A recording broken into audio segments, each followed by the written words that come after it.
Hello दोस्तों, एक छोटा सा खून का थक्का आपके शरीर को, आपके ब्रेन को, आपके हार्ट को पूरी तरह से तोड़ सकता है हमेशा के लिए। ये अटैक या ब्रेन स्ट्रोक, ये होने के पीछे सिर्फ एक किलर होता है और वो है ब्लड क्लॉट। ये क्या है, क्यों है, कैसे बनता है और इसकी क्या इंपॉर्टेंस है, इसको आज एक ओवरव्यू करेंगे। ये ब्लड क्लॉट जो हार्ट अटैक का सबसे इंपॉर्टेंट रिस्क फैक्टर है, यदि हम इसके बारे में समझ सकेंगे तो हार्ट अटैक के प्रोसेस को समझ सकेंगे और हार्ट अटैक होने के रिस्क को कुछ हद तक समझ सकेंगे, मैनेज कर सकेंगे।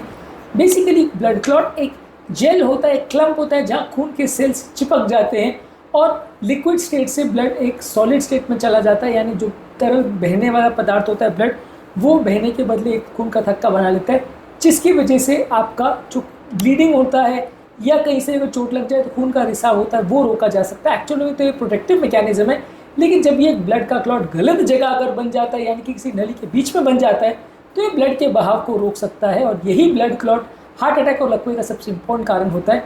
आज हम बात करेंगे ये ब्लड क्लॉट क्या होता है, कितने तरीके का होता है और उसके बारे में कुछ जानकारी पाने का प्रयास करेंगे।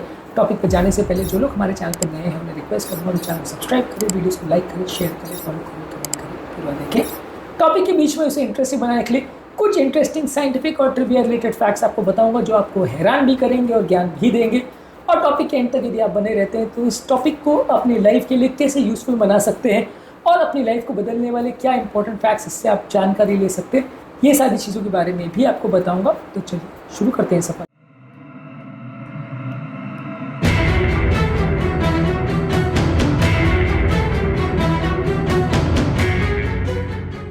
ब्लड का क्लॉट बेसिकली एक ऐसा क्लम्प होता है, एक गड्ढा होता है जो खून के रास्ते में बन जाता है। बेसिकली होता तो ये प्रोटेक्शन के लिए है कि ब्लीडिंग अगर हो रही हो तो उसको रोकने के लिए होता है। अगर ये क्लॉट ना बने तो ओवरऑल बड़ा प्रॉब्लम हो जाता है, क्योंकि आपकी खून नहीं रुकेगा।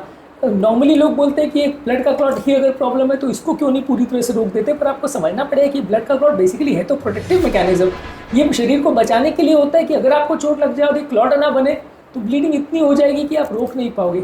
लेकिन प्रॉब्लम यहाँ पे ये होती है कि ब्लड का क्लॉट अगर गलत जगह पे बन जाए तो फिर ये प्रॉब्लम क्रिएट करता है और तो फिर ये मुश्किलें बनाता है और फिर ये ब्लड के बहाव को रोक देता है।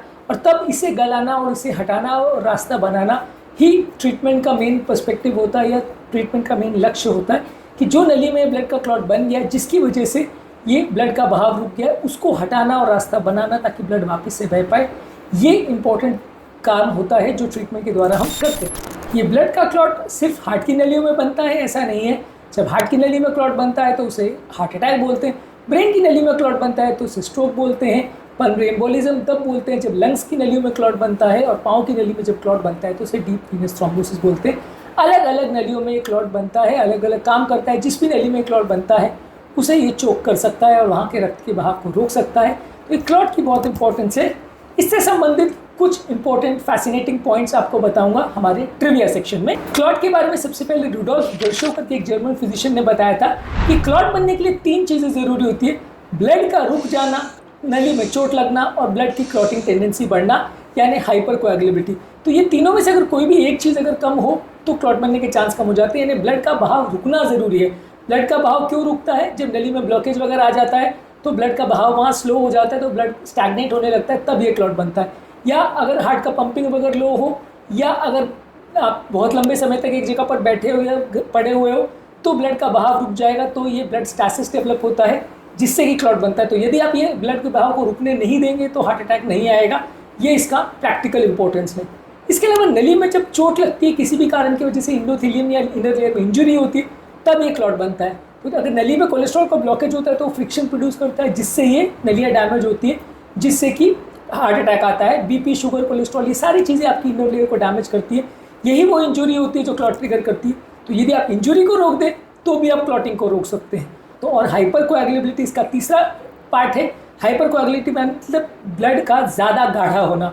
यदि आप ब्लड को पतला करके रखेंगे तो क्लॉटिंग की टेंडेंसी कम हो जाएगी। तो ये तीनों ही चीज़ हार्ट अटैक को ट्रिगर करती है: ब्लड का रुकना, नली में डैमेज होना और क्लॉटिंग टेंडेंसी का बढ़ना। इनमें से अगर कोई भी चीज़ अगर ना एप्लीकेबल हो तो क्लॉट नहीं बनेगा। कोविड-19 के टाइम भी लोगों ने देखा था कि वायरस की वजह से ब्लड की क्लॉटिंग की टेंडेंसी में यंग लोगों में भी देखने को मिली थी, जिसकी वजह से स्ट्रोक्स, पल्मोनरी एम्बोलिज्म में बहुत सारे लोगों की डेथ हो गई। तो कोविड-19 भी एक वायरस की वजह से क्लॉटिंग टेंडेंसी बढ़ी थी, ऐसा लोगों ने देखा था। क्लॉट कई बार कई तरह के पेन को भी मिमिक कर सकता है, जैसे डीप वीनस थ्रोम्बोसिस है जो कि पाँव की नली का क्लॉट होता है। इसके लोगों में मसल पेन और सुस्ती का एहसास होगा उस पाँव में, और लोग उसको मिस कर जाते हैं यदि उसका डॉपलर स्कैनिंग नहीं किया जाए।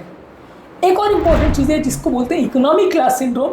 लंबे समय तक जो लोग फ्लाइट में बैठे रहते हैं, लॉन्ग डिस्टेंस ट्रैवल करते हैं, मान लीजिए आप इंडिया से यूएस जा रहे हैं, 15-17 घंटे की फ्लाइट है, तो वहाँ पे पाँव की नलियों में जब लटका के पाँव को रखते हैं तो क्लॉट बन जाता है। इसलिए हमेशा बोला जाता है कि 1-1 घंटे में वहाँ चलते फिरते रहिए, नहीं तो पाँव की नली में क्लॉट बन जाएगा।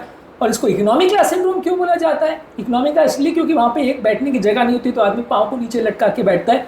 बिजनेस क्लास वगैरह में पाँव फैलाने को ज़्यादा जगह होती है और चलने फिरने को भी ज़्यादा जगह होती है, तो लोग चलते फिरते रहते हैं, तो मोस्टली क्लॉट नहीं बनता। इसलिए इसको स्पेसिफिकली इकोनॉमी क्लास सिंड्रोम बोलते हैं, जो एक इंटरेस्टिंग चीज़ है।